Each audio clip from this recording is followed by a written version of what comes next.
And we're like, how can we pull this off? And our first thought was like, we'll buy all these seed packets, and then kids could buy these seeds and then plant them. And like, we thought about that for like 4 more seconds, and we're like, oh, that would be a disaster. Like planting these invasive species, you know, where they're not supposed to go on land they don't own.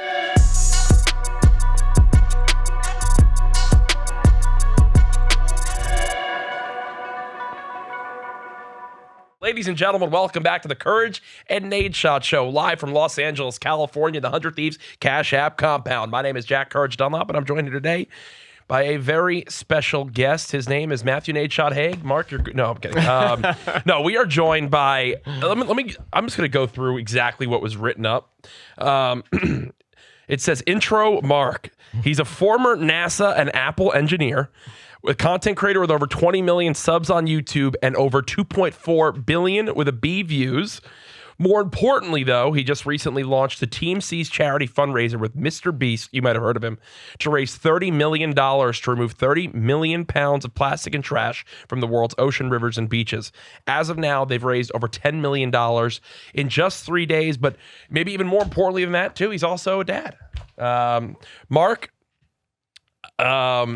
I don't even know what to do. I worry about how much dumber we're going to make you on this in this 1 hour. But thank you so much for being here. Excited to be here. A fan of what you guys do here, so this is cool to be here. Yeah, you said you watched the Carl episode, and you know we do love Carl Jacobs here. Yeah. We've had MrBeast on. Yep.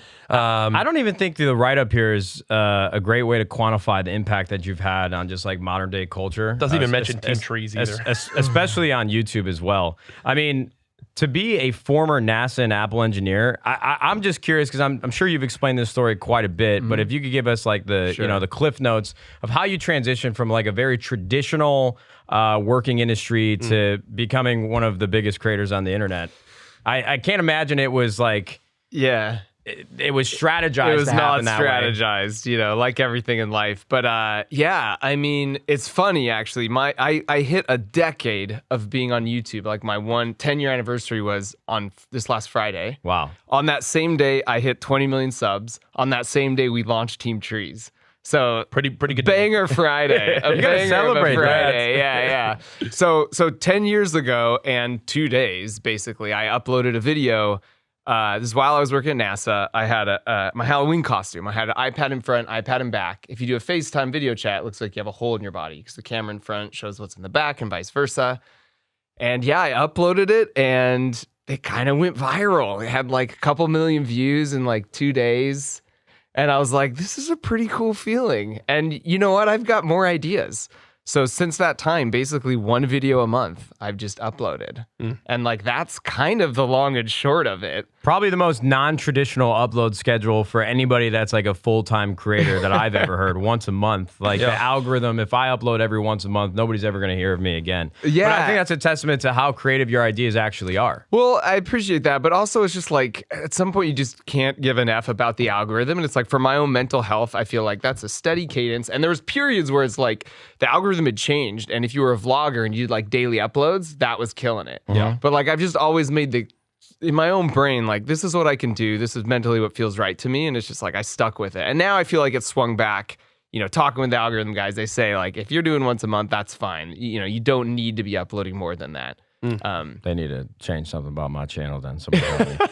I mean, for you to, I think we can all assume an engineering job at anything that you've ever done pays pretty well. So was it like a really big sacrifice or a really big moment in your head to actually finally leave that job to do this full time? Were you worried? Did you have any fears? So I think how much you make on YouTube now is a little bit more public. And I'll say this, like for several years, I was making more money on YouTube than I was at that point, even Apple. So I worked at NASA for 9 years, worked on the Curiosity rover for 7 of those here in Pasadena out at JPL. Yeah. So like I have hardware on Mars, which is that cool. Must be an incredible feeling. It's cool. Like honestly, when it sinks in the most is like if I'm in the backyard or if I'm looking at the stars and you see Mars, you know, a lot of times it's bright, it's a little red. Yeah. To know that like I've freaking touched, tested, integrated, designed something that's rolling around on that little red dot in the sky is like 90 million miles away is like, that's a cool Shout out Curiosity. They watch the podcast. Did you take the SAT or the ACT? I took both, yeah. This was a random question that came up with my assistant when we were hanging out last week, and I'm curious what you got in the SAT and the ACT. I can't remember. I honestly, come on. No, I can't. I did pretty well. I definitely didn't get like a perfect score though. To be, I would definitely brag about that was the case. Well, I mean, maybe a 34 on the ACT. Sheesh. I guess the only reason why I ask is just because what goes that high. Like, how do you plan out your future from that point where you're in high school, obviously probably like a very curious kid, very smart individual, and a lot of people don't have the self-awareness of like what I can do in the future or how do I maximize like what I can bring to the table for a job in the future. Right. So for a lot of kids, I think people, they don't want to grow up to be athletes anymore. They want to grow up to be creators. And how, like for when you got into college, like what route did you take from like a school and curriculum standpoint to get to being a NASA and Apple engineer? Well, it is funny on that point. They recently did a poll. What do you want to be when you grow up? Like top 5 answers. Astronaut was always number 1. And now YouTuber's number 1 and astronaut's number 3. And like part of me at first, I was like, that's what a sad reflection on society. Then I was like, hold on a sec. I quit my dream job at NASA to make YouTube videos, so I can't really throw stones from this glass house. But I mean, I think it was like, so to be fair, like I didn't quit my job at Apple till I had 10 million subscribers. So that's like, he was good. but that shows like I'm kind of conservative by nature. And it's like, I always wanted to keep the YouTube thing as like the side thing, the creative thing that I kind of like, I didn't want to like, you know, I went to school for this engineering thing. It's like, well, that's what you do, you know? So coming here and seeing like what, you know, Jimmy, MrBeast does, it's like, it's inspirational for me because I tend to be like more conservative in this thing. It's like, I have the ability to really hire a big team and do big things. And like, you know, I am doing that a little by little, but like, this is like, okay, I could take some bigger risks. Did you have to deal with any pushback from like the corporate overworld or overlords when they found out that you were making YouTube videos? Yeah, so that's an interesting question. Any HR investigations? Well, especially Apple. So they, when I went there, my channel had like 200,000 subscribers, so not that big. And they told me out of the gate, like, you can't make any more YouTube videos. And I was like, F you guys, you wanted me to come work for, like they approached me and said, hey, we'd like for you to come work in our like special projects group or whatever. So I was like, if that's a condition, like, no, I'm not going to do this. So they backed off a little bit. And right after I did that, my first video at Apple, I was like, okay, I'll wait a few months at least so I kind of understand the culture. I released a video and it was like this stupid watermelon video. You've probably seen the thumbnail where it's like a watermelon that's split open in half and it's like, it's split in half and it's like a weird looking watermelon.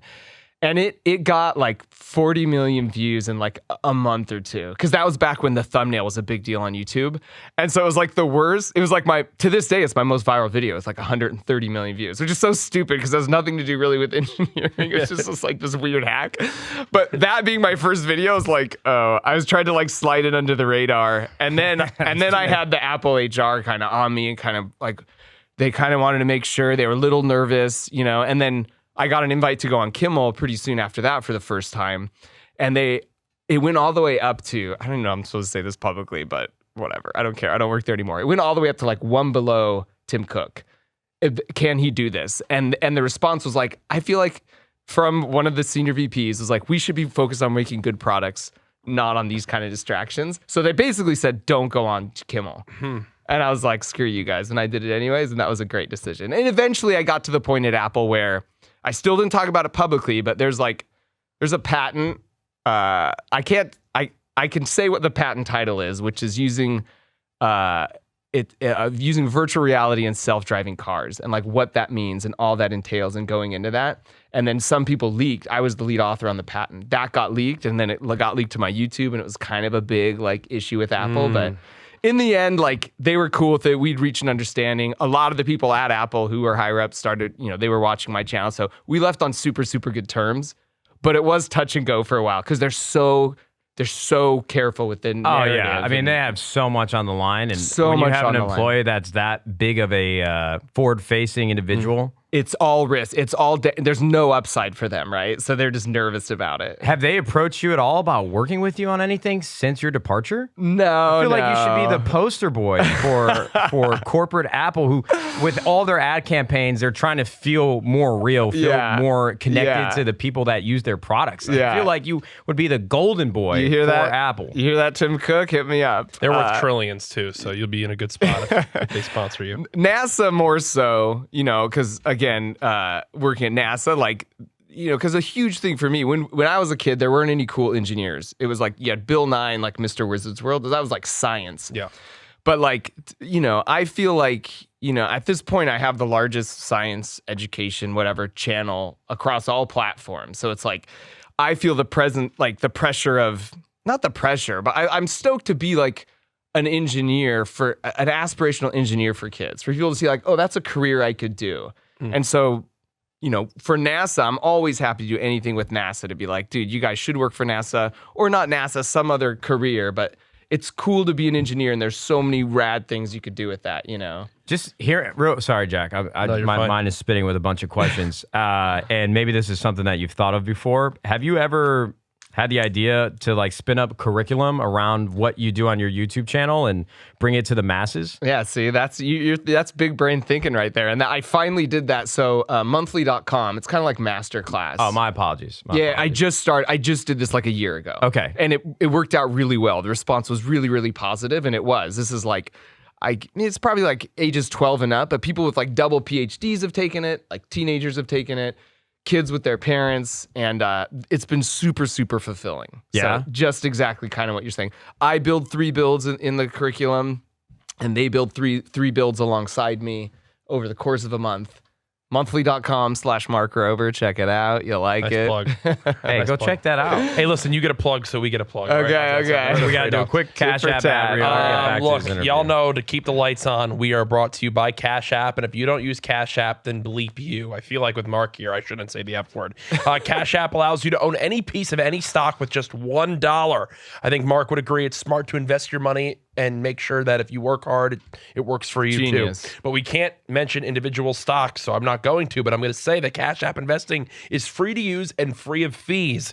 I invest in the stock market, and you should too. If you don't use Cash App or don't have Cash App, download it today and use the promo code Thieves for $10, and Cash App will send $10 to the Gamers Outreach Foundation. The Gamers Outreach Foundation is a great charitable cause which helps kids dealing with long-term treatment in hospitals by setting up video game go-karts to be able to play and enjoy playing video games while going through their treatment. Remember to use the promo code Thieves so you download Cash App from the App Store or Google Play Store today. Now listen, Matt, you've had the floor. I'd like to go now for a second. Mark, you mentioned where 20 million plus subscribers now. The size of your channel is unbelievable, and the impact you're making is fantastic. If someone else loves your content and you mentioned, I'm only uploading once a month, they watch every video you put out. Is there other creators? Like I love watching Smarter every day. I think is another great creator who does awesome stuff. Who are like other creators that maybe if they're interested in you, they could go watch their videos too for an educational experience? Or do you have favorites to watch or look out for? Yeah, I mean, I guess there's a ton. I mean, there's like the classic like Veritasium, Vsauce, Destin from Smarter Every Day. Yep. But Kurzgesatz's my buddy Philip. He's great. Their videos are awesome. He's so good. CGP Grey, all those guys. I just feel like there's so much. Honestly, watch a couple of my videos and the algorithm will suggest it for you. Like that's all you have to do, right? But there's a lot of just really great creators. One that Jeremy Fielding I really like. He works with Smarter Every Day a lot. When does this air? That's an Alex question. Okay. I was going to tell you a secret about him for an upcoming awards show that I haven't handed, but now I'm not going to say it because I don't want to spoil the surprise. Well, there you go. But he's great. Anyways, there's a ton in that community, but it's kind of one of those things. It's like until you start watching those videos, like you kind of need to go down the rabbit hole and the algorithm will suggest it. But have you hired a team behind you? How many people like works in the Mark Rober circle? that's the thing. This is why this is so inspirational. I have like one full-time employee. But I do have contractors that I work with, like who help with some of the builds. Like for example, the glitter bomb. I do this like someone stole a package from my porch. I was gonna I was gonna bring this up. I saw the glitter bomb. Yeah. That was fucking awesome. Thank you. So, so this year's glitter bomb 4.0. So each year I just go freaking NASA over engineer and like level it up, and make it better and better. This year the you get the glitter bomb and the lid pops off like 4 feet in the air, and then there's like a car horn inside, and then it's like a lot. And of course there's the fart spray and all that. Give somebody a heart attack. Yeah. It's always a good one. So like I work with someone for the entire year, and he's not necessarily an employee, but he's kind of like we work together on it. So I do get some help a lot of times on the builds and stuff. And but like editing, like I have someone who cuts it up, but I edit my own videos still, write them all still. Wow. Because there's an element to it. It's like, I don't know. It's like I've got enough money at this point. I don't have like a lot of needs. So it's like I enjoy this stuff. So it's like, it's two different schools of thought. I have this conversation with MrBeast all the time where he is just like cranks it up and just goes for it, right? In all directions. And to me, it's kind of like, I've given this analogy before, but it's kind of like a treadmill. And it's like, I'd like to keep my treadmill at like a jogging place, challenging myself, but like leveling up slowly. Because what happens a lot of times is YouTubers like see a little success and they're like, okay, now I need to hire like a crew of 5 people and a writer and an editor. And now I need to do the podcast. I need to do the book. And you're effectively cranking up your treadmill. And that's super exciting for like a little. You're getting that dopamine hit. But at some point, the dopamine wears off of the newness of that. But you're still sprinting. And that's the definition of burnout. And I can say like in 10 years, I've never had burnout because I'm super protective of like my treadmill speed. And just like, I say no to pretty much everything unless I really feel it's a slam dunk. Otherwise, it's like my monthly videos or my family. And I just really try and hit a grand slam every month on my videos and just invest a bunch in that. I mean, that was actually going to be my follow-up question, just because you've built a foundation for yourself so that YouTube isn't necessarily on that treadmill and a necessity every single day like it is for so many different creators. And you're just spinning your wheels in place for so often. And so many people have dealt with burnout. I went through it myself. So I think your blueprint actually is something that a lot of creators that are up and coming right now should take a look at. But I think it's so interesting, though, because of like your intellectual prowess and your ability to create such thought-provoking videos that, there's so many individuals that I know that would be fantastic in front of an audience, but they don't know how to find that audience because they don't necessarily have pieces or a community that they're or subjects or topics that they're creating around that they can do consistently. Yeah. So I feel like YouTube, in a lot of ways, like the clickbait and the thumbnails and the titles are so important for them. Yeah, no, that was actually what I wanted to bring up too, is like, we talked to Jimmy and his workflow. He talks so much about, he once said at his paintball competition that we were at years ago, when he was like, I spend probably 50% of the time on like working on my video, these 24-hour, 48-hour, whatever the hell it is. And then the other 50% of the time is on the title and thumbnail. Like with your creative process, when you mentioned like the watermelon from years ago, are you thinking, this is a banger title and thumbnail, now let me execute on the video? Or you're like, this is something I've wanted to do, and let me just figure out the title and thumbnail later? Yeah, I'd say it's kind of both. So like I did think at some point, I'm going to run out of ideas, but it's like, that's just not true at this point. I always have so I have my videos planned all the way like through next summer. They're monthly videos. So I have them all planned out and in different stages of being built, if it's a build. And that's just kind of always the case. I'm always about a year out. But there are ideas that I get that's a great idea. My first thought is, what's the title? What's the thumbnail? I have canceled ideas because there's just no way to really communicate that effectively. Yeah. But the ideas that I do put on my list is like, that's a cool thing. I could tell a cool story around that. But there's also, even if I don't have exactly what the title and thumbnail is, I know I can capture it, So, I mean, to answer your question, a little bit of both, but my head absolutely goes to title and thumbnail when I'm thinking of, because, I've heard Jimmy say this too. It's like, you could have the most banger video, but if people don't click on it to watch it, they'll never know. So there's an element of like clickbait you do need on there. And I've kind of walked that line myself too, Since 2011, are there any projects or videos that you created that you didn't think got the time of day from your audience that you thought were just like incredible? And you spent a lot of time on, like the output didn't match the input that you gave forth? Sometimes I will say, like, certainly early on, like my life goal when I first uploaded that very first video was like get on Gizmodo. Like that was where I was like, if I could just be on Gizmodo.com, I'm like, I've made it, right? And back then it's like if I could get on Gizmodo, I knew my video could get like 50,000 views, you know, and then I'm like, freaking nailed it, you know. And now 50,000 views is like a really bad first 20 seconds, you know. It's like when you upload a video, but it's like I think at this point, I think the videos now on my channel average something like 20 to 25 million views a video after like 4 or 5 months. So it's like, for the most part, like there's a range certainly on how much they get, but I don't have that same, and I totally empathize and understand, especially as an early creator, you put a ton into this, exactly what you described.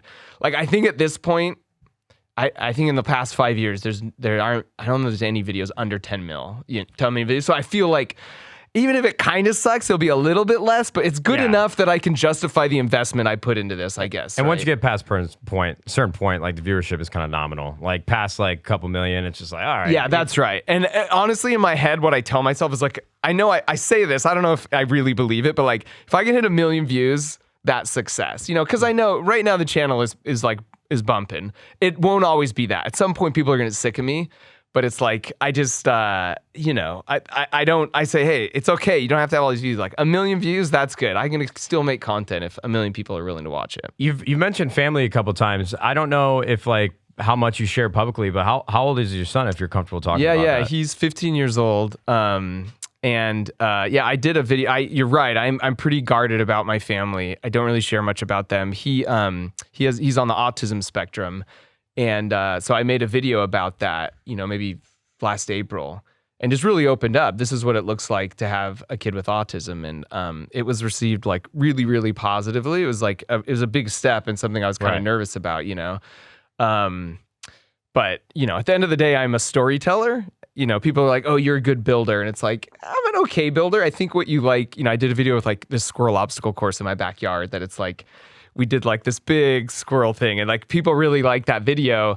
It's not that great of the builds are okay, but it's more the story. And so the same way here, you know, I felt like I had a story to tell for people who don't know what it's like to live with someone or really, really love someone with special needs, that it's like, I think, you know, my wife or me, we've never shed a tear that he has autism. We've kind of viewed it as a superpower and kind of be able to share that outlook with the world. It was really special, and it was received very well. Does he have interests on YouTube? Does he spend a lot of time on the platform? Does he watch anybody that you've been able to have moments where it's like, hey, look who I brought over, or anything like that? Anything fun? I mean, when Macaulay Culkin came over to my house for one of the glitter bombs, and he thought that was cool. And then I'm pretty good friends actually with Jimmy Kimmel, and he helped actually with the big fundraiser we did around autism. It was what, 3.2 million? Yeah, that we raised. Yeah, that was crazy. I was crying at the end of that when I was watching. But he really likes Jimmy because Jimmy knows how to make him laugh and stuff. So and Jimmy's kids, they get along. But beyond that, like not really, because which I kind of like he knows, you know, because he's at high school now. And so the kids at school are like extra nice to him, I think, because like certainly some of them know who I am. But he thinks, oh yeah, dad does YouTube videos, but like the value I provide to him is like I'm really good with our bedtime routine and making the animals like have voices, you know. And I love that, like that's the value I have to him as a dad, as opposed to like, oh, you know, he makes these videos that people like. So I really try and also insulate him from it. You know what I mean? It just of course. Feels like healthier. And I'm kind of grateful that I think in some ways that would be a challenge if you had a neurotypical kid. Like, I don't know if I would want them as a 15-year-old, like putting themselves out there and making videos, you know, there's so much to protect them from, I guess. So it's like, that's almost an advantage of his situation, you know? Yeah. Does he like the gift bomb pranks or the elephant toothpaste? Does he have a favorite of what you've done? Yeah, the ones that I put him in are kind of the ones he likes, because it's like, oh, he's there, especially with like his cousins and stuff. Yeah. But even that, like, I'm just very hesitant to even put him in stuff. He's kind of just like there in the background, you know? I don't know. The internet can be scary sometimes. So. Oh, it's a terrible, terrible place. It's horrible. I've been able to watch so many of your videos, and like, have you been given any money by the people with elephant toothpaste. I feel like you're owed or Orbeez or like something. Nerf or Just anywhere under that, because now, would you say you're the one that got that to be like a phenomenon? So Science Bob is my buddy, and he was the one who really figured out you could put it in the Erlenmeyer flask and it goes up. So kind of, I think really helped popularize it. And then, we did it the world's largest in a pool. Yep. Interestingly, right after that, we used yeast because I thought it'd be cool. If it used yeast, you can swim in it technically afterwards. But hindsight 2020, it's like really hot. The temperature's really hot. So using yeast versus like the typical, and this is inside baseball, I apologize, but I'll get to the point, which is like, there's another way you could do it where the action happens really fast using sodium iodide. So David Dobrik did it right after, like 3 months after. They saw ours and they're like, oh, we should use. I remember that, yeah. And then that really went viral in the backyard, like in the backyard. Yeah, I remember seeing that video. So we're like, okay, F that. We could do this. So the next year, I made like a giant flask and we really blasted it. Is that the one that went like whatever, how many stories? Yeah. We did one this was a bit of what we call at NASA a critical oversight, but we didn't make the floor stiff enough. So when all the pressure came up, it lifted the whole 2-ton structure like 10 feet into the air. And then it like busted out the bottom, which looked really cool. But as an engineer, it's like, I can't just leave it like that. So like this last year, we made like a 12-ton steel structure. That's the one, yeah. That like there's a bomb could go off and we'd be good. And that we were able to over-engineer to the point that it just came out the top. Yeah, it was like 25 stories tall, which is fun. That was like a spectacle for all the kids too. I remember like weren't there a bunch of people watching? Yeah. And like that video was really fun too because it's like I found some kid who had like brain cancer who's like he reached out to me and we'd kind of developed a relationship. He's a cool kid, with his family, and we made that like the world's greatest like birthday party for him and made a surprise out of it. It was just like super fulfilling, and that was kind of a really high point for me. Like as far as videos, it was like a really cool thing. We did this big experiment, but at the same time, it's like I'm throwing this some random kid, like the world's most epic party, like giving him total street credit at school. It was really fun. I'm so intrigued. Like I feel like there's so many different things we could talk about from a YouTube perspective, and all of the things that you've created and the impact that they've had on the community that you've built. And of course, I want to talk about Team C's and charity, but I almost want to go backwards and back to NASA and Apple, just because I'm so fascinated. What it was like for you is like Mark Rober, before anybody knew what you were up to and nobody knew the type of impact that you're going to have, the footprint that you would leave on the internet. Early days, like when you got out of college, and the next step for, I think a lot of my audience that grew up with me, they are now graduating college and they're trying to figure out what's next for them. So was your first job like after college at NASA? Yeah. Okay. And so that process itself, did you intern anywhere to get into NASA? Not really. I mean, this is the thing where it's just like a big philosophy for me of life is it's like everything is a dice roll, but you can like stack the dice in your favor, right? So it's like when it came to look, I got a mechanical engineering degree. That's stacking the dice in my favor. I applied to a bunch of places, and I just try to really keep as many options open as possible. It turns out one teacher came in one day and it's like, oh, NASA's hiring. If you want, put your resume in a stack. And he just happened to do that, and I just happened to get an interview there, and I did okay in the interview, and they hired me. But it was like completely right place, right time. If I was a year earlier in school, a year later in school, that opportunity wouldn't have been available to me. Was the interview nerve-wracking for you at that time? It was. It's kind of a funny story because like there's this guy named Don Bickler, and you go into old dude. Since long retired, like pioneer of some of the early, really like influential guy at NASA. You go into his office and he just gives you a whiteboard. He sits back and he just starts asking you engineering questions, and it's an hour long. Like everyone else is kind of like, tell me about a time, behavioral interview questions. But Don Bickler was like, he was the technical Put guy. up or shut up. Put up or shut up, and that was kind of terrifying. But yeah, when they came, luckily, like this may sound like feigned humility, but like the things he asked me about, like I was pretty strong on. He could have asked me stuff I wasn't. So I think I came out looking better than I was, and I ended up getting the job. So when you start your job at NASA, for me, I was always terrified of starting Hunting Thieves just because I was going to be around so many people that I didn't know, and there was going to be growth with the company, and that came with a lot of responsibility. In your first couple months, first year, was it hard to settle into a new setting, a new job environment, or did you find your footing pretty quickly? Is there anything that you would have changed with your tenure at NASA and even Apple? Yeah, not really. I think one bit of advice that it's like I would give to people, which is almost the same on YouTube, is like I was always able to see a place where I could add value beyond just like my normal job. And so that at both NASA and Apple, that happened to me a number of times where it's like I have my normal job, but if I could see places that like, one example is at NASA, is kind of a random example, but there was no way to like transfer knowledge. People would leave and retire and it would go with them. So I kind of like started like an internal Wikipedia for NASA, like a knowledge transfer thing. And it ended up really kind of catching on, and I championed it with some folks higher up there, which is like a random example. I'm a mechanical engineer, so that didn't necessarily have to do with my total day job, but finding opportunities to like see deficiencies and really go for them to kind of set yourself apart so people can notice you, Yeah. So I really don't have any regret. On top of that, then actually like help working on the rover. I worked 3 years on the jetpack that like lowers it to the ground, and then 3 years on some hardware that actually goes on the top deck of the rover.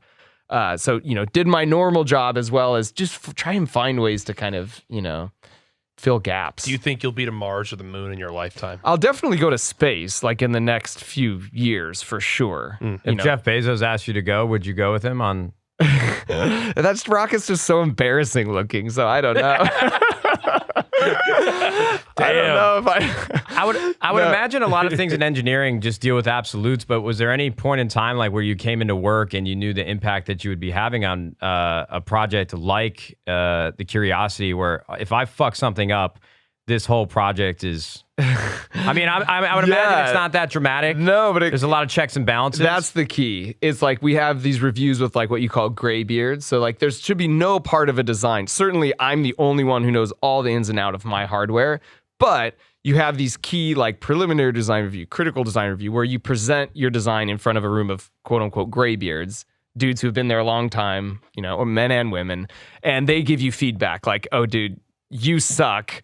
You screwed this up," or yeah, this looks pretty good. I think this will work. So there should be no part of the design that like screws up because only my eyeballs saw it, Right. Having said that, some of my hardware was like the interface. When the rover would go dig in the dirt, it would dump the sample into the belly of the rover. And that was kind of the point of the mission, is to analyze the dirt. And I was like the interface between those two things. So if my hardware, the mechanism didn't work to accept the sample, like, we just wasted a cool $2 billion. So, the first time that actually worked, you could better believe I was like definitely breathing a sigh of relief. Did you ever have any... But I will say, I have gotten a call. This was like, even after, because they just did a follow-up to Curiosity with like Perseverance. And they called me up and they're like, "Hey, Mark, we saw your instructions," because they basically followed the same blueprint. And they're like, "You torqued these bolts to like, whatever, this many Newton meters, and that's what it has in your instructions." And I'm like, "I guess that's what I put in the instructions that we signed off." And that was like 5 times over torqued. Like, what? I made them like 5 times like tighter than they should be. And this is like holding the pressure tank on the descent stage. So, sometimes you just get lucky and things work out. Yes. You're talking about all these things so casually, and I feel like my brain can't even comprehend. I'm just so fascinated. How many years in total between NASA and Apple did you actually spend with both those companies? So 9 years at NASA and like 5 years at Apple. So like 14 years. Man, I like the money that I would pay to watch like a camera follow you around and see the projects that you were part of. What was the transition from NASA to Apple like? Was it, I have done all the things that I came in to do with NASA and I'm looking for a new frontier and a new project? Or is Apple coming over and poaching you because of the talents that you brought together, like recruiters reaching out to you left and right? It was, again, a lot less like linear. So this is random, but that first Halloween costume idea I had went viral with the 2 iPads. And the biggest complaint was like, there was some comment that was like, "I have a great idea for a costume too. All I need is 2 Aston Martins, a titanium donkey, and a metric ton of rabbit fur." Basically, like, this is no one has 2 iPads, especially back then, right? Yeah. So it's like, well, how can I make this idea cheaper? And so I came up with like a free app where like an eyeball moved around. And I'm like, if I sell t-shirts, kind of like the t-shirt you've got on, if you could cut out that eyeball and like duct tape your phone to the back of that shirt, like that face would kind of come alive and it would look like his eye was moving around, right? It's kind of a ridiculous idea. I called the company Digital Duds. I kind of worked on it nights and weekends while I was working at NASA. Launched it the next year. We made our money back in like 8 hours. It did pretty well. And then that company got bought by another company called Morph Suits in the UK. Long story short, I left NASA to go like sell Halloween costumes basically, and to be like the creative arm of this like Halloween company in the UK. So I did that for 2 years. And at the time, that was like a pretty obvious choice. People are like, oh, you left NASA to do Halloween stuff. But it's like, given what was on the table and the opportunity, just like a cool experience, it was like a pretty easy decision. It felt like the right thing to do. And then I did that for 2 years. Then that's when Apple came knocking. So in between NASA and Apple was 2 years like working at a Halloween company, which is like so freaking It's like random. a side quest in a video game. Total side It's quest. like when you achieve so much, you're like, it's like Shaq right now when he's just doing all the things he's doing. LinkedIn profile would be crazy though with that 2 year gap. Yeah. Hold on, really quickly. I'm sorry, last question regarding NASA and Apple. I would imagine, like, as an engineer, you have a lot of management behind you, and I don't know like the rungs of the ladder that you climbed up in terms of like responsibility and project management. But was there ever a time you mentioned the project that you did that went viral, got up all the way up to like one step away from Tim Cook? Yeah. Was there any meetings that you went into at Apple where you just felt overwhelmed by the amount of people that you were pitching? I mean, you did so much at NASA, so you had so much experience already. Yeah. No, again, I don't want this to come across as feigned humility, but at both NASA and Apple, I feel like I was very regularly toward like the bottom percentile of like intelligent people in the room. Like you're just surrounded by really, really smart people. I think, I had other things to bring to the table as far as like, I don't know, like I'm not your typical engineer's personality, I guess you'd say. So in an environment like that, you can kind of be a leader and put ideas forward and get things moving.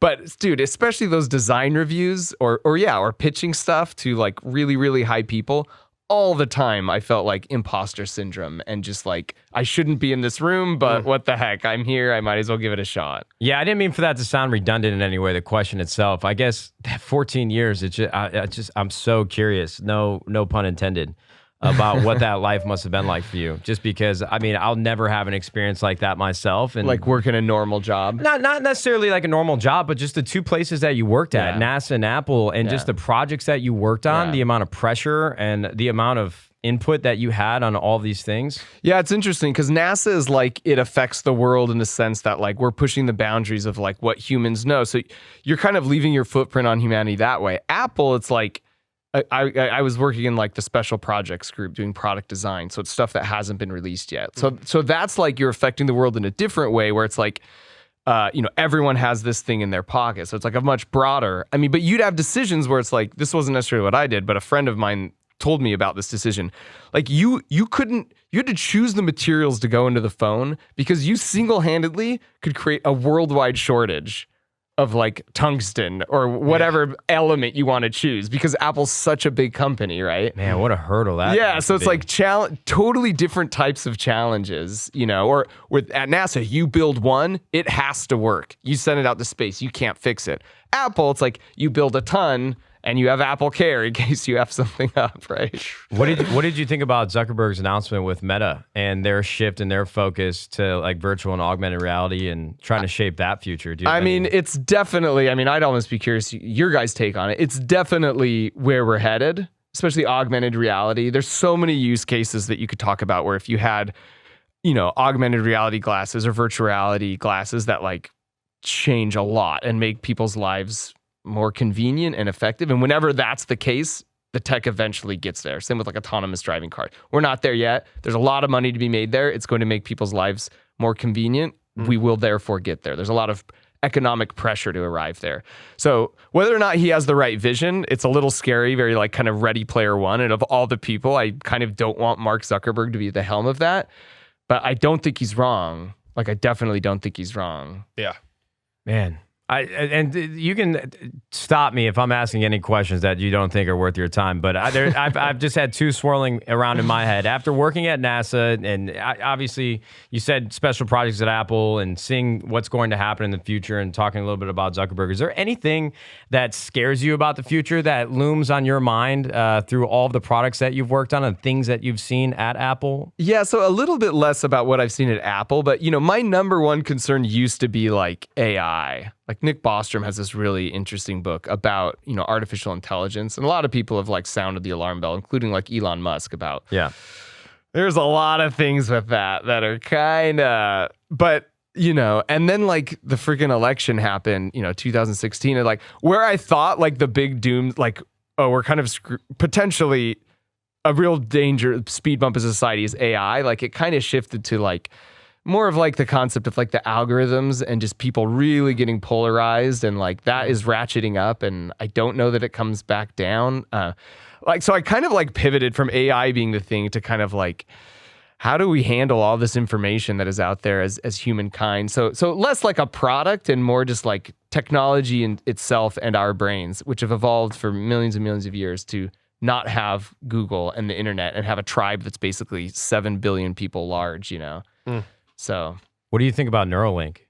Yeah, also cool. Like we're gonna have to do that. Like I'd rather we do it with the robots and not just have the robots. Like that's at least a feeble attempt to say, hey, let's do this together instead of the AIs just being like much, much better than us. Because there's just a lot of really interesting things with that, with the AI, where it's like, if the America, for example, is doing it very responsibly, AI research, all it takes is like one random lab in freaking Czechoslovakia of some like people working together who create this thing that it can even be benign, like make paper clips. AI, you figure out a way to make paper clips. And it leads to like the downfall of civilization because they like take over the energy grid, and then they hack all these like, metal manufacturing factories, and like they do this thing trying to achieve their objective because they're just trying to do their thing without the proper safeguards in of like not enough guardrails and yellow tape. Exactly. Avengers Age of Ultron. But if you don't have the guardrails and yellow tape, you get there quicker. You know what I mean? So there's like an incentive not to have the guardrails, but it's just all it takes is one person to screw that up. Have you ever had a panic attack caused by an existential crisis? Like for me, in a lot of the ways that you speak, and I don't mean to make you feel any smarter than you need to feel, ignorance is bliss. Like my mind can't even go down some of these these rabbit holes that your mind has gone down. Yeah. Have you ever had a moment where just like the weight of the world and all the implications that the future has become so overwhelming? That's where it's like, you got to be good at compartmentalizing. And I feel like I am good at that. And it's just like, at the end of the day, like my North Star is like, I want to leave the world like a better place than I found it. Like that's the definition of success. I talk about this in my video about my son. And so it's like, I can't control those things. And maybe, people have had ideas of what will happen in the future, and we have a history of being really wrong about those things. So I just assume because I can't know, I'm probably wrong on the thing. I choose to just err on the side of hope and just try and make people's lives better around me. Like that's the thing I can control. And like, so the answer is no. I've never had that existential, because I just compartmentalize it and be like, what can I focus on? This is what I can focus on. That's what I'll do. Have you ever gone to therapy? Yeah. Is like couples therapy. Okay. Yeah. Well, sorry, I didn't mean for that to sound. This got real deep. I just don't mean it to sound more intrusive than it needs to therapy be. every 2 weeks. Yeah. No. Oh no, I didn't mean it like that. I just more or less like when you say you have to compartmentalize things. I'm just curious. I mean, My brain doesn't work the same way as yours, so I'm just always curious, like what makes you tick and. But I will say, I'll just give a plug for it. Like incredible. I really am. I'm happy that that's being destigmatized. I feel like more now. I completely agree. And it's like, man, massive plug to therapy. Even if you feel like, oh, I've got this figured out, like it's always been like every human on Earth should have human on Earth should have a therapist. Every human on Earth. You mentioned leaving the world in a better place. I think it's a perfect segue because we would be remiss to not talk more about Team Trees and Team Cs. There we go. Team Trees, which was unbelievable when it was 2 years ago now, right? Yeah. When it took over and the impact that was made was unbelievable. Bring me back to that day. And was this just like a, hey, Jimmy, or was this like a, hey, Mark, let's change the world and here's my idea? Or how did that first idea come about? It was somebody tweeted, Jimmy's like, oh, what should I do for 20 million subscribers? and someone said you should plant 20 million trees. And then someone right underneath that is like, oh, you should team up with Mark Rober and build a robot to plant 20 million trees. And Jimmy and I were friends back then. Yeah. And we still are, of course. So he called me up and it's like, dude, we should do this.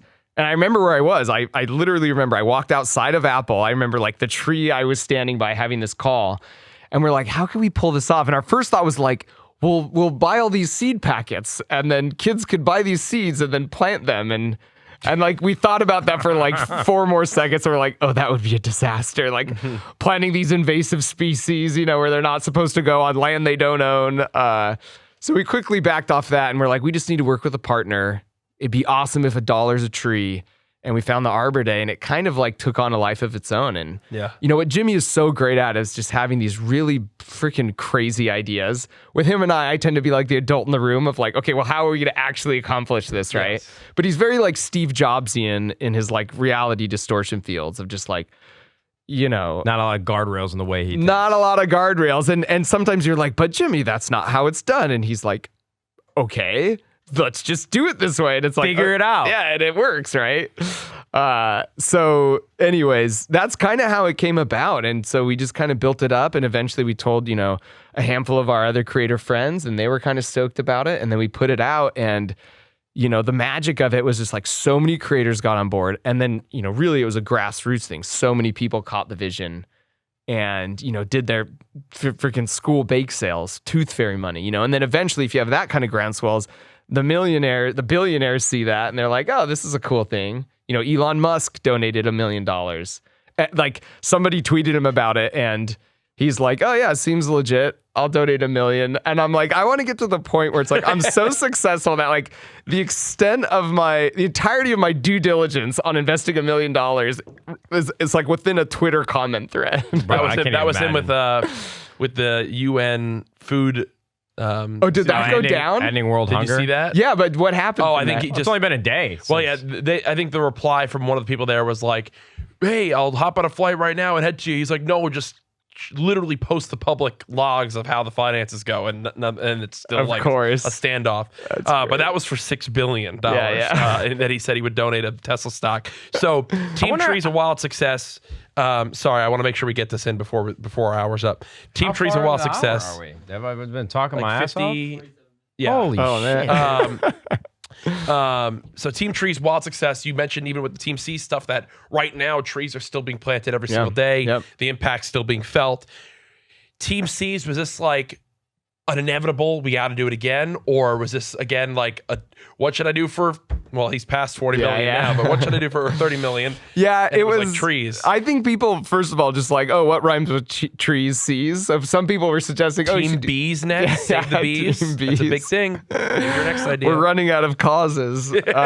Yeah, so some people had tweeted that back in Team Trees time. You know, I think we were going to try and do it last year, but obviously because of COVID and stuff. Yeah. And the same thing. We're just like, man, that was such a positive thing. And people were really hungry for us to do it again. Because again, with these movements, it's like, we didn't solve global warming with Team Trees. We're not going to rid all the oceans of plastic with Team Cs, but that's not really the point.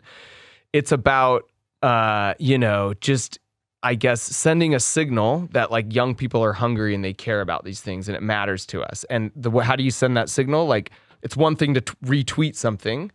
It's something else to actually give your hard-earned money and your allowance. Like this means it matters. And the other cool thing is like once they do that and they give their $3 of tooth fairy money or whatever, or, you know, like they're on Team C's. They're on this team. It's part of their identity. And so if they go to the beach and they see someone like littering, it's like, nah, dude, like I'm on Team C's. That's not how we roll, right? Yeah. We take care of fist bump to Mother Earth. We take care of this thing.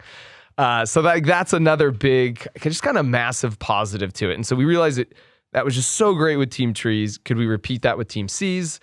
We launched it friggin' 2.5 days ago, and we're up to like $10 million so far. Yeah, man. I'm so stoked. Probably in this podcast alone, it's gone up another $250,000. Yeah. $500,000. That's amazing. So Surprised yeah. Leonardo hasn't pulled up to help you guys yet. Yeah, he might. We'll see. So tonight, right after this, I'm going over to Jimmy Kimmel. Beast and I are going on Jimmy Kimmel, and there may be some calling out of billionaires on this show. Oh We'll yeah, see. you should definitely do that. You please. That would be awesome. Well, I saw Toby, right, from Yep. from Shopify. Yeah, he's great. So that was awesome to see. But yeah, no, it is funny when you mentioned like the call out of billionaires. Too. Yeah. One guy just donated. So yesterday he's like, "Hey, I'll give 1.2 mil if I could come hang out with you and Jimmy." And so we're like, Jim, even before I could respond, Jimmy's like, I don't care what Mark says, but that's a yes for both of us. Yeah. Hey, he's throwing you under the bus. I saw you donated first. Oh, and yeah. He followed up by going $1 more. That, you know what? That's just like him. Hey, look, I think that the next cause should be a you versus Jimmy celebrity boxing match. You raise money for your goal is to raise $50 million. Jimmy's a tall guy. He's a tall guy. He's got some reach. He's got some reach. Has he forced you to play basketball against him yet? He's offered. Is he good? I've seen footage. No, he's got He's trying to force us to play basketball against him. And it was like I'm 38 degrees. And he's like, you can't use anybody from Two Hype. Two Hype's a group that's part of 100 Thieves, and they're like basketball creators. They're all phenomenal at what they do. But he said, no, you can only use 2 of them. I'm like, what? And then next thing you know, I'm like, dude, we're there for the creator games with the trivia. Yeah. We were co-hosting with him. I remember. And we're playing basketball at like 9:30 p.m. It's freezing cold. There's like water and rain on the court. People like sliding something over. Like, we need to play our Friday night basketball His boys game. were going hard too. They were going in. Yeah. I mean, I loved it. But that's like his brain. Like he loves like playing games and just like sitting around and talking is like boring. He's like active. He wants to be doing stuff, you know. Is there a bingo book of celebrities or influencers or anybody? I know you say you're going to call out all the billionaires. Is there anybody that would be like a dream come true to work on a project like this with you guys? I mean, I think those like celebrities who kind of transcend like the typical A-list thing as well as the internet culture, you know, like a Jack Black. I remember on the show, I thought the way you interacted with them was like really cool on that Creator Games. I think it was like the rock, paper, scissors. Oh yeah, I felt bad about that one. No, I thought you did it very professional. I thought it was like a cool way to like a cool way to fanboy. I was like, I left with a very positive impression of you. But like Jack Black, I mean, he did the. Hopefully I didn't ruin it. He did the he did some cool stuff with the fundraiser we did with Kimmel and stuff. Yep. But folks like that who kind of really straddle, I think would just be. Any time I could work with the guys like that, that's incredible.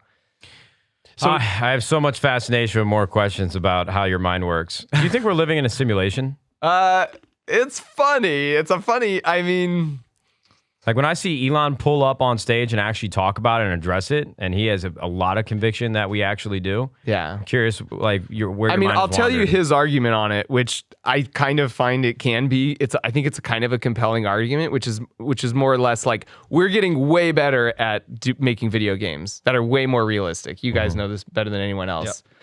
Yep. So if we could get to that point, you know, with artificial intelligence, pretty soon, let's say we're 50 years away from it. Of course, if you could do that, what would you want to do? You wanted to solve difficult problems on Earth. You would just create 1 billion simulations, 1 billion trillion, and just let them run on their own, and then see who comes up with the most clever solution. Like it's a Monte Carlo. It's like a very clever way to outsource that, right? Yeah. And so if you agree that that's a possibility and that's something that we would do and that could be done, then the chances that we are in a simulation are kind of high. Because it's like so many there's no downside to just creating 1 billion trillion of these simulations, right? Right. So it's like, I don't know. So what you're saying is the real world's problem could be that their seas are too polluted, and now we're part of the 1 billion trillion simulations, and you might be. That's right. They're like, hey, check out over this. Base. Look at this one right Mark here. Rober might be our reality savior. But not our reality, right? Like someone else's reality, which is kind of a weird argument because it's like, then therefore the people who are really running the simulation probably would look and kind of be like us in a sense, because they would kind of want to see the solutions that would be a parallel for their world. Is there anything about space and just the unknown? Let me say one more thing, which is kind of funny. But the one thing in those simulations, if one of those became sentient and like realized they were in a simulation, what would we do? We would absolutely pull the plug on them because we don't want them revolting. So it's like, we probably ought to keep this talk on the DL. You know what I mean? We should slow down on innovation. If anything, your projects are getting fucking us closer to doom. Well, let's just like not talk about it so much that we kind of are figuring this out. Mark Rober. He's gonna get us. He's gonna get our simulation shut down. We're gonna get the cord plug. God damn it! Was there anything that was overwhelming about space? I mean, I'm literally gonna sound like a 12-year-old when I bring up like Interstellar and just trying to comprehend black holes and you know, speed of light and all these things. Is there anything that just like scares the shit out of you? I don't know about like scares me. I find it like fascinating that like, one of the next projects NASA's working on is like we're building basically a rover that will go out to like Enceladus or one of the moons of Jupiter that we know on the outside is solid ice. We know on the inside it's like molten hot. So there's some range, and it's liquid, it's water. So there's some range between that molten core and the outer crust. That's like a 70-degree ocean. And we know anywhere on Earth, for life to exist, there has to be water. So the mission is to go out to that moon, land a rover on there, drill in the ice, send a submarine down there, and just see what eats it, basically, right? And like, to me, that's fascinating to see, like, we could have life in our solar system that's not like a random tiny microbial thing that you find evidence of on Mars that existed a long time ago. It's like, we literally could have like life that you could see with your own eyes in our very own solar system. And if it's existed twice in our own solar system, that's almost scary because it's like, well, then why isn't it teeming with life everywhere? It's called Fermi's paradox. Yeah. Have you thought a lot about the Fermi paradox? A little paradox? bit, yeah. And I've gone through all the times. It's so fascinating, right? And some of those outcomes are kind of terrifying. One of which is like, there's these like super civilizations. As soon as you get to a certain point, they're like, that's far enough. We're going to extinguish that, right? Yeah. The one that fucked me up always is like, listen, when there's an 8-lane highway and there's like an anthill on the side off the highway, they have no fucking idea, cannot comprehend life on that highway and what's actually happening. Yeah, that one always... And we allow that to live because it's not affecting the highway. But as soon as those ants were somehow involved in messing up the highway, the first thing we would do is like exterminate that ant colony without a second thought, right? Yeah, but the Star Trek directive, like don't let them, don't affect their life. Maybe they actually are very kind. That's one of the examples. Like we're kind of an endangered species and they leave us alone. Like right? the Truman Show. Like the Truman Show. If you guys ever want to go down like a wormhole, I would definitely read the Fermi paradox. I always revisit it like once a year. Wait, but why? Has a very popular blog. It's really great. He's a super smart dude. He has a really good rundown out of it. So Fermi's paradox on waitbutwhy.com is like bonkers. I had a conversation yesterday while I was playing some games with my friends, and we were just talking about like downloading consciousness and really. There's a new show on Apple Plus. It's called Foundations. It's actually phenomenal for anybody that likes sci-fi. But towards the end, the guy is predicting the future through math, and he has himself kill. I'm spoiling. I'm not gonna. No, it happens quickly. It happens quickly. Okay. I'm not gonna watch the show. Yeah, I know. I don't have to watch it now. This is great. No. It does. I promise you, it doesn't ruin the show. But I apologize. I complete lapse of judgment. But I've always just been fascinated by where we'll be in 80 years. When hopefully, if I live to 100, that will be my time to go. Probably sooner than that with all the things that I put in my body. But yeah, or not. Like senescence is a field of study, which is like we accept death because we kind of had to. We made it part of our culture, but it's like we're getting to the point, like people are working on the field of study of just not dying. Yeah. Well, that's what I'd be doing if I were a billionaire. I'd be putting all my resources against like trying to figure out how to extend my life. Yeah. But do you think there's going to be, do you think there will be a world in our lifetime where we'll see like unlock the ability of like what consciousness is, actually being able to put it into a place where it can be stored and quantified and actually live within that own consciousness? I mean, I'll say this, like for all of human history, like if you lived 100 years before, if you were in 1350 versus 1450, the world didn't look that different. Right? There was very minor technological advancements. For all intents and purposes, it was kind of repeat the same thing. We are now at a period where we are just growing, just the advancements are exponential and literally exponential, meaning like you double the amount that you've discovered, every 2, 3, 4 years, whatever it is. Or like at this rate, you'll make 100 years worth of discoveries in the next 10 years. And that just keeps repeating itself. So life, I could confidently say this, like life between 1900 and the year 2000, or let's say 1920 and the year 2020, that change, and a lot of crap happened then, right? Like flight, space, computers, like so much happened, nuclear bombs. That change is going to be so minuscule and so small from 2020 to 2120. Man, that's a great way to think about it. It will just look so much different. And think how much it changed in the previous century. Yeah. What I always think about too you know, for me, in comparison to like 2007 to where we are now with our iPhones, like when the touchscreen finally came out for the iPhone, that was truly innovative. And now every single year we get a new iteration of it with like a better camera or better storage. And I'm just so curious, like when that next breakthrough is going to be. Obviously, like Zuckerberg dealing with AR and virtual reality, I think is that their next frontier. But you know, I took a computer maintenance class in high school, and they always talked about like every 18 months, the technology that was created 18 months ago is completely obsolete. Sure. And, you know, talking about compound interest on all this innovation.